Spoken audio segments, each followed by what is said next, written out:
Here's how to make a simple timer in Scratch. We'll start with a simple timer, but then I'll show you a few tricks, including a little used block to improve it to use any sprite you like. Then I'll even show you how to repurpose the code to use it for a counting system, scorecard, or really anything you need to display a number. Let's get started.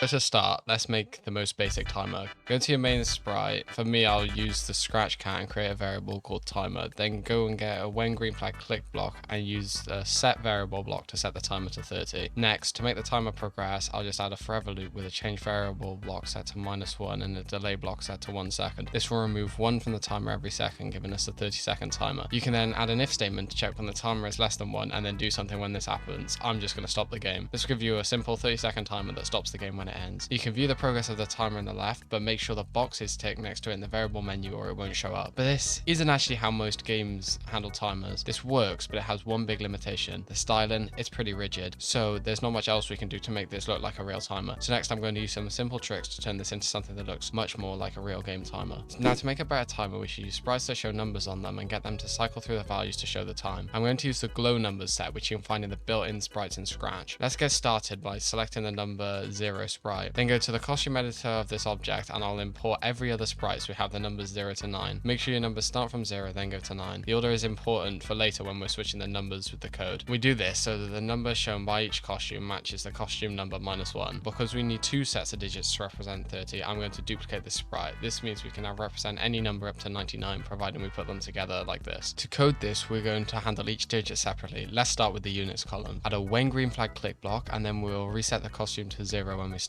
Then we'll add a wait block and set it to 0.1 seconds. This is required so that the timer variable can initialize and be set before we begin messing with the display of the numbers. Without this, the code we're about to write can break, so it's very, very important you remember this. Now to set the values, we're going to use a forever loop to constantly check the value of the timer and then update the digits to display the right number. Inside this loop, we're going to add 2 if statements. The first one will be comparing the timer to the current value of the digits shown. Now we need a way for Scratch to look at just 1 digit from the timer. Normally this would be quite annoying because you'd have to use the modulo block and then isolate different values of the numbers. This is very maths based and can get really complicated. But luckily in Scratch we can use the letter of string block to extract the value of the digit. We can then use a green comparison block, and if the value is different we'll switch to the next costume. We do it this way because there's no way to go back as sprites, we just have to cycle through them until we get the right one. The final if statement we're going to use is going to check if the timer is less than 10. If it's less than 10, then a single digit will be used. We'll simply hide the sprite and use the tens columns to show this. This is why the delay is very important. Now to be able to handle all the numbers, let's get started with the tens column. We'll start with the same when green flag click block and then we'll set the sprite to 0. We won't add a delay to this or a show block. You can if you want, but because this sprite won't hide itself, neither are necessary. For this, we'll need one of the if statements from before, but we'll just change the number in the letter of block. Here we'll use the same process as before. This will also be able to handle the countdown when we get to the end because it'll be looking for the first digit of the number and the other sprite will hide itself when it comes to the last 9 seconds. So now when you run this, you should get a timer that decreases until you get to 0 where the game ends. If you want to use this as your main timer, then you can hide the other timer and just use this. If you are having trouble getting the numbers to set, it might be down to the computer you're using. As we need to cycle through the costumes very fast, slower computers may not be able to keep up and your timer may be delayed or not showing the correct number of values. Now let's repurpose this to be a timer. There are a few tweaks we need to make. First, you should add a third if statement to the forever loop for the units column to make sure it shows itself when the count increases past 10. This is because the current code is designed for a timer that only decreases, whereas a counter may increase. Now all you need to do is change the variable name and change the code that changes the value and you'll be good to go to use it for whatever you like. The digit sprites will always make sure they represent the number in the variable, so as long as you change the value of the variable, this will follow.